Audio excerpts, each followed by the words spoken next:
I still hear the voice sometimes low, rasping, begging me to let it back in. People think you can just walk away from something like that, but you don't walk away from a demon. It follows.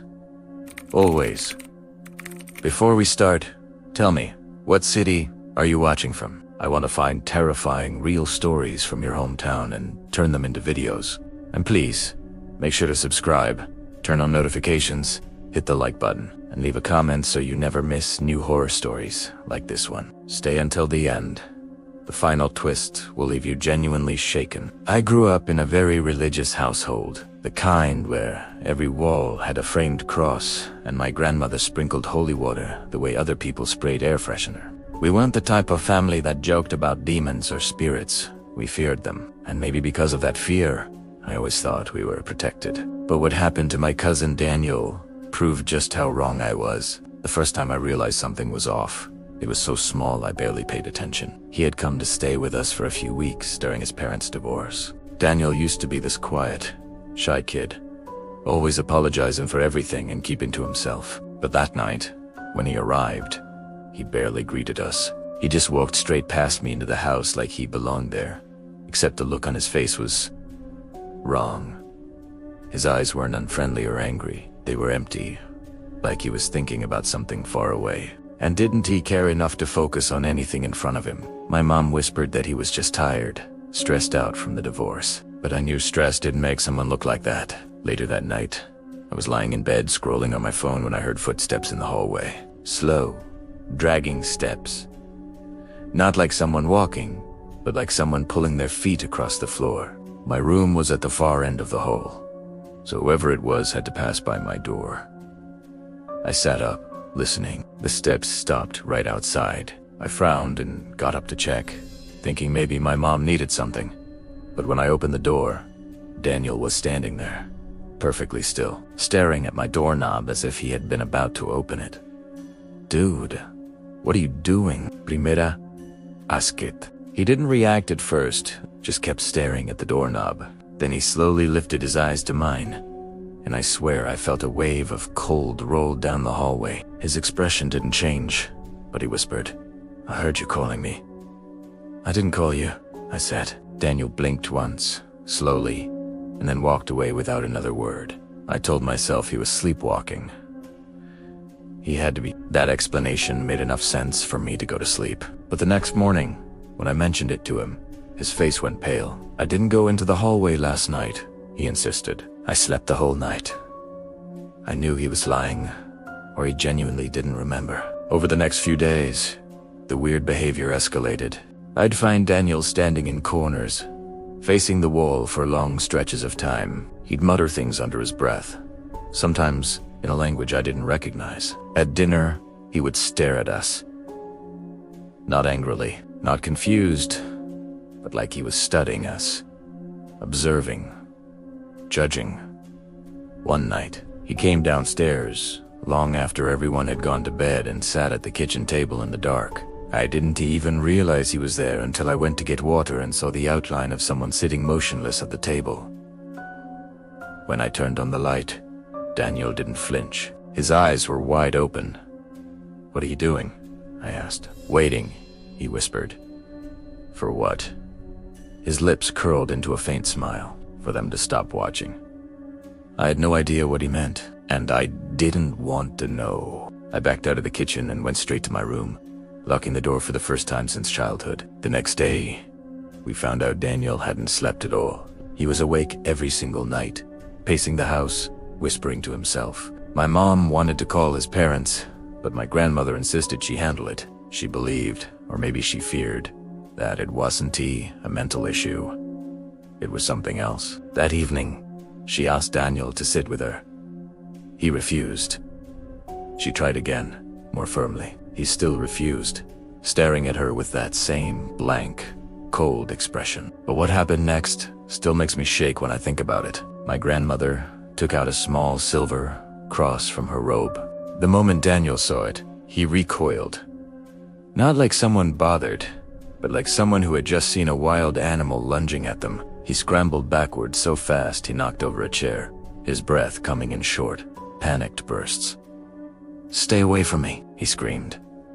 His voice was different. Too deep. Too sharp. My grandmother, shaking but determined, stepped toward him. In the name of Christ, Daniel let out a sound I will never forget. A growl, almost animalistic. His face twisted, and he lunged at her with such force that my father had to grab him and pin him to the floor. And Evan, he fought like something far stronger than a skinny 16-year-old boy was inside him. That night, no one slept. My grandmother was trembling as she prayed in the living room. Daniel's screams echoed through the house until his voice went hoarse. We didn't know who to call. A doctor, a priest, the police. Every option felt wrong, like none of them would understand what was unfolding inside our home. And then, right around 3 a.m., the house went silent. Suddenly, completely silent. Not even the hum of the refrigerator, not the ticking of the kitchen clock. And from Daniel's room,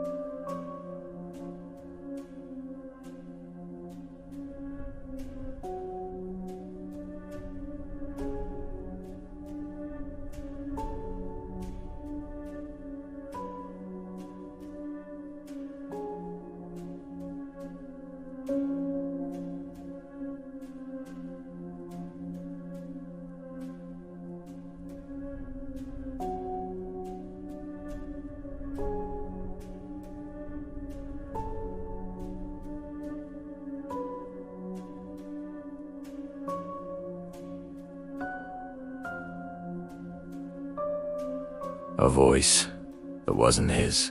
A voice that said, my name.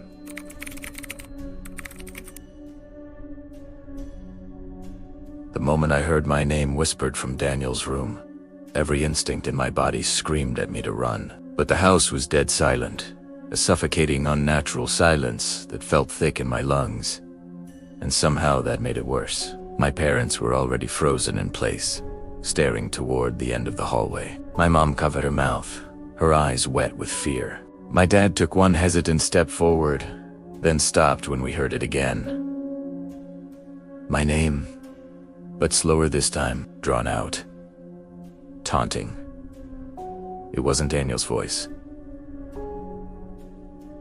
Not even close. My grandmother, clutching her rosary so tightly I could hear the beads clicking, whispered something under her breath. A prayer, I think, but her voice trembled too much for the words to come out clearly. She looked at my dad and nodded once. A subtle signal. My dad understood.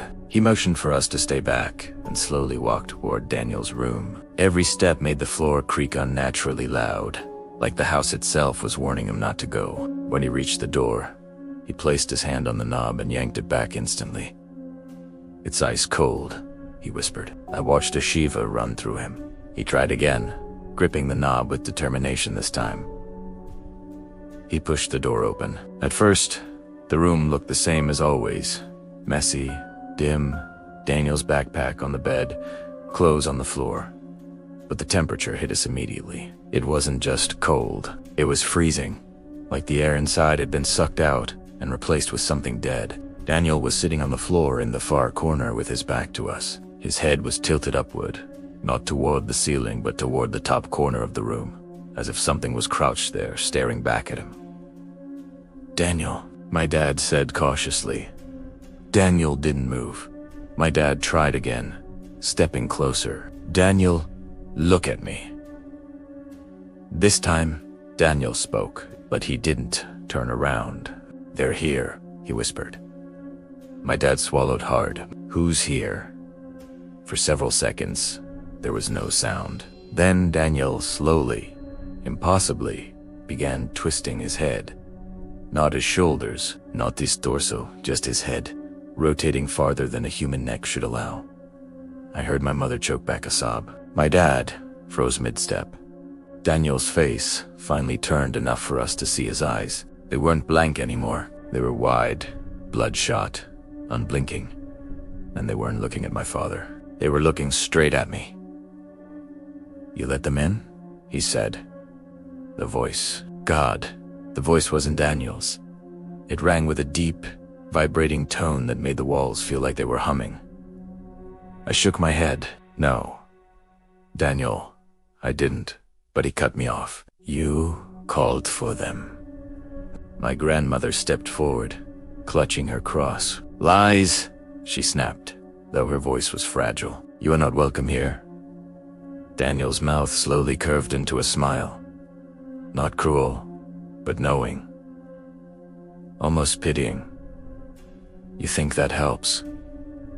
he asked. "You don't even know their name." I didn't want to hear more. Every word he said made my skin crawl. The lights flickered suddenly, and Daniel let out a sharp laugh that sounded like it came from the walls rather than his throat. The house plunged into darkness. I heard my mother scream. My dad shouted Daniel's name. Something moved fast across the room, brushing past me with a surge of freezing air. I felt fingers graze my arm.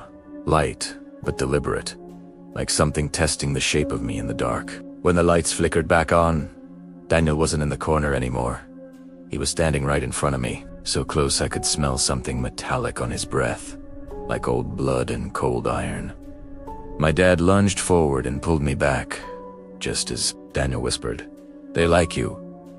My grandmother raised her cross again, but this time she didn't speak. She shouted, a prayer I'd never heard before. Her voice shook the room. Daniel screamed in agony, clutching his head, falling to his knees. The lights flickered again violently. The air grew warmer, then colder, then unbearably hot as if the room itself was fighting something invisible. The smell of sulfur filled the house. Something slammed against the walls, unseen but strong enough to rattle picture frames and crack the drywall. Daniel convulsed, his body arching violently off the floor as if pulled by strings. "Stop!" my mother cried. But no one could stop anything. Not anymore. Suddenly, everything went still. Daniel collapsed.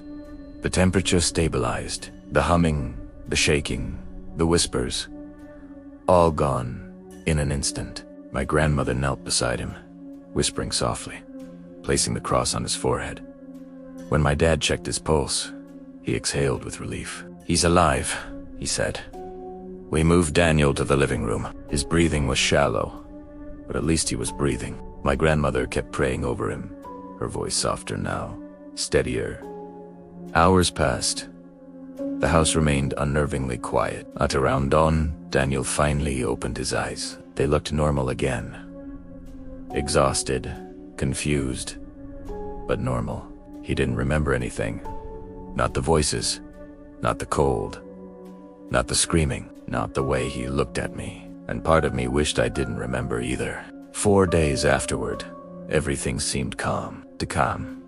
Daniel's behavior returned to what it had been before all of this. Quiet, nervous, polite.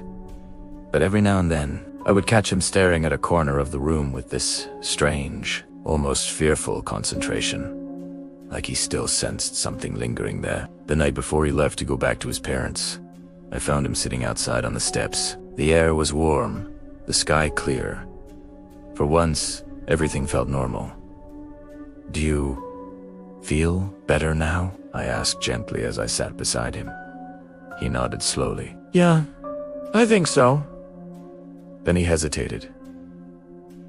"Can I ask you something?" "Sure." He turned to me. "When I was here, did I ever talk in my sleep?" That cold fear hit me instantly. "Why?" Daniel swallowed, looking down at his hands. "Because I had this dream the other night," he said. There was a voice whispering. It kept saying a name. He looked up. "Your name." Before I could respond, he added one last thing. Something that made my blood run cold again. And I wasn't the one talking. I wasn't planning to share this story, mostly because even now I can't fully explain what happened, and part of me is terrified that talking about it will draw its attention again. But if you're still watching, you deserve the truth. This happened in college, during my sophomore year. My roommate, Evan, was the type of guy who laughed at ghost stories, mocked horror movies, and bragged that nothing scared him. He had this careless confidence, the kind that made him believe bad things only happened to other people. But something changed after winter break. He came back, different. At first, the changes were subtle. His energy felt wrong. Not tired, not depressed. More like he was hollowed out. Like something had scraped out all the warmth inside him and left the shell behind. I'd ask if he was okay, and he'd just shrugged and say he was figuring things out. One night, around 2 a.m., I woke up to the sound of him talking. Not unusual, he played games online at stupid hours. But when I rolled over, I froze. His computer wasn't on. Evan was sitting upright in his bed, facing the wall, whispering rapidly in a low, shaking voice. "Evan," I whispered. He stopped talking immediately, but his head didn't turn. He just went still, like a statue. "Dude, are you awake?" Slowly, so slowly it made my skin crawl. His head turned toward me, not his shoulders hoosed his head. His eyes looked glassy, unfocused. "Yes," he whispered. I tried to laugh it off. "Man, you freaked me out. Who were you talking to?" He blinked once. Not who. That response should have made me leave the room right then, but I just stared at him, confused. He lay back down without another word. Over the next week, things got worse. He stopped eating much, barely slept, and started writing in this old notebook.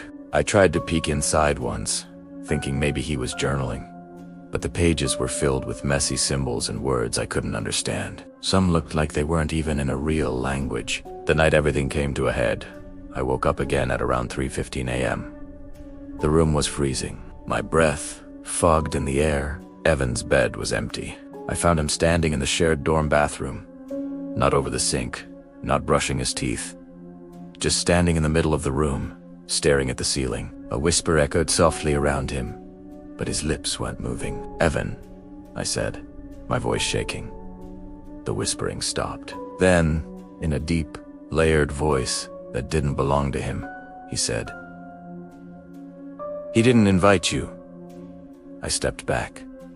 "What?" The fluorescent light above him flickered violently, buzzing, then went completely out. The entire bathroom plunged into a deep, thick darkness that felt like swallowing tar. My heartbeat pounded in my throat. When the light flickered back on, Evan wasn't facing the ceiling anymore. He was inches from my face. His eyes were completely black. Primera, escréame. Security came minutes later, but Evan collapsed before they arrived. When he woke up, the black in his eyes was gone. He acted confused, terrified, like a man waking from a nightmare he couldn't remember. He transferred schools a week later. A month after he left, I received a package with no return label. Inside was the notebook. Nothing else. The first page had only one sentence written neatly in the center. "It wasn't him you should fear."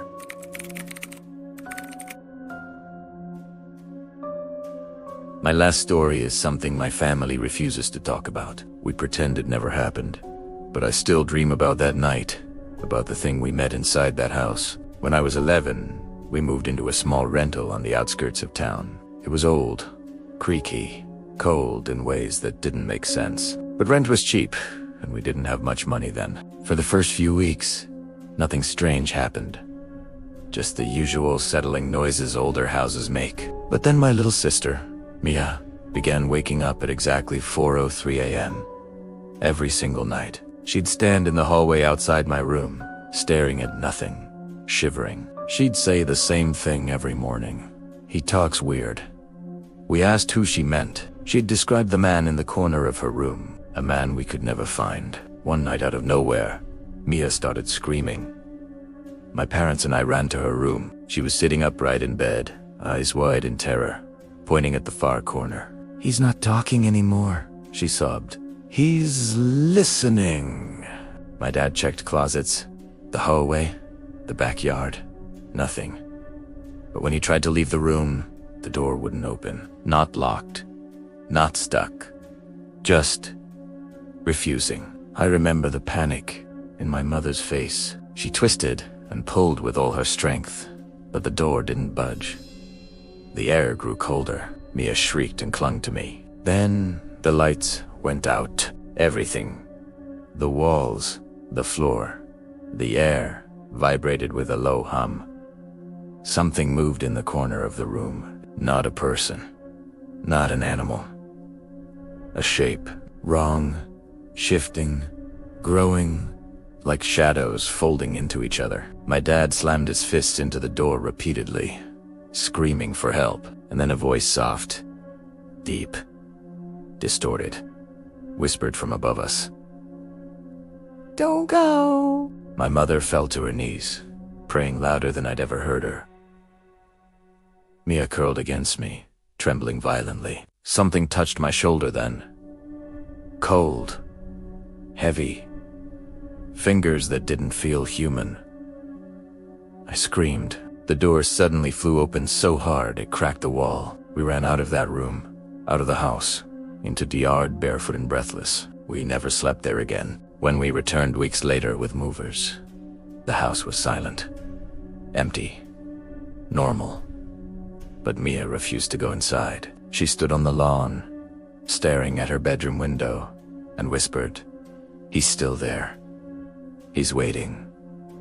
That was 12 years ago. Sometimes, when I wake up at night, exactly at 4:03 a.m., I swear I can still feel that cold hand on my shoulder. And I know the thing in that house didn't stay behind. It followed. If you're still here, thank you. And remember, not every story is just a story. Some things stay with you long after the lights go out. Before you go, leave a comment telling me what city you're watching from, so I can find real horror stories from your hometown. And don't forget to subscribe, like the video, and hit the bell, so you never miss the next terrifying true story. Sleep well, if you can.